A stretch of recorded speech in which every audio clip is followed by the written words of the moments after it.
Cuidado com o luxo. Gostar de coisa boa, gostar de ser bem tratado, ser bem servido, ser bem atendido é uma coisa. Outra coisa totalmente é viver de ostentação, de gastos desproporcionais. A luxúria, este que é mais um dos 7 pecados capitais, ela se caracteriza justamente pelo desejo incontido de ter, mas não apenas de ter. A pessoa que é dominada por esse pecado, ela quer ser vista no seu ter.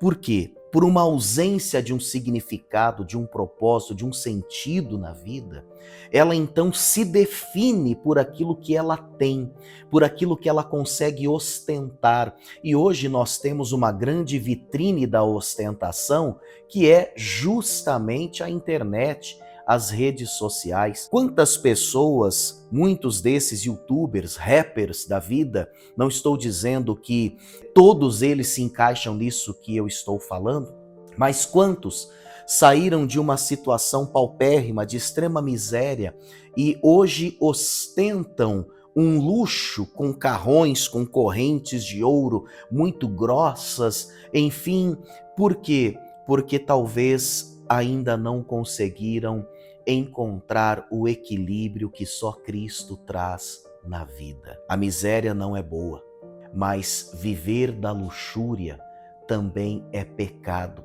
tanto quanto. Gente, é fato que luxúria não tem a ver apenas com o luxo, com o requinte, com as luzes desse mundo e o apego a elas. E vale lembrar que Jesus refutou a glória desse mundo. Luxúria tem a ver, sobretudo, na linguagem paulina, com o desejo carnal desenfreado. Observe o que Paulo escreveu na sua primeira carta aos Coríntios, no capítulo 6. Fugi da prostituição. Todo pecado que o homem comete é fora do corpo, mas o que peca contra o seu próprio corpo, peca contra o próprio Deus. É fato que muito da luxúria humana acaba esbarrando nos pecados sexuais. E esses começam na cobiça. Esses começam nesse sentimento de ter aquilo que não nos pertence. Quantas vezes o homem, no seu pensamento, no seu olhar, ele acaba cultivando ideias sensuais, e esse cenário interno dá a base para atitudes externas que vão desembocar não só na fornicação, e eu estou falando do sexo antes do casamento, ainda que seja entre solteiros, mas também na própria prostituição e no adultério. Sim, parece que quanto mais proibido, mais chamativo. A luxúria, ela tem a ver com o sexo pelo sexo, o sexo pelo prazer, o sexo como um troféu, o sexo como uma conquista para ser mostrada aos colegas, aos amigos.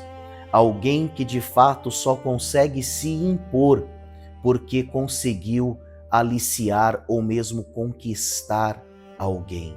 Cuidado quando seus gastos, ainda que você possa, são desproporcionais e injustos diante daqueles que nada têm.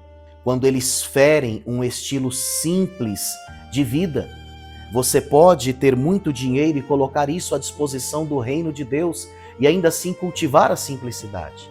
Você pode ser um emergente que de repente compra e vive apenas para mostrar debaixo de holofotes uma realidade. Cuidado com a luxúria que começa com pensamentos lascivos, que começa com ideias que com certeza vão desembocar em pecados. Que Deus nos abençoe. A luxúria, ela é um convite. Esse pecado deve nos convidar não para ir conforme a banda toca, mas para fazermos um movimento na contramão.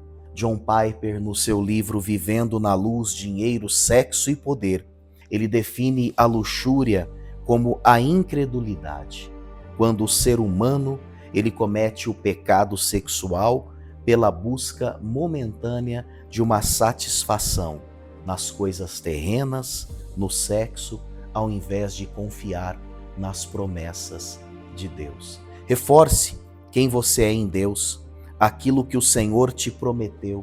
Fuja da aparência do mal.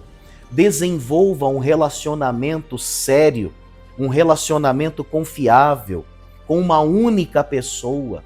Busque formalizar a sua vida sentimental. Por quê? Porque isso vai te privar, vai te livrar de relacionamentos descartáveis. Que Deus assim nos abençoe e que possamos, sobretudo, cultivar uma vida de intimidade com Deus, que nos tornará cada dia mais parecidos com Jesus. Que Deus abençoe e até a próxima.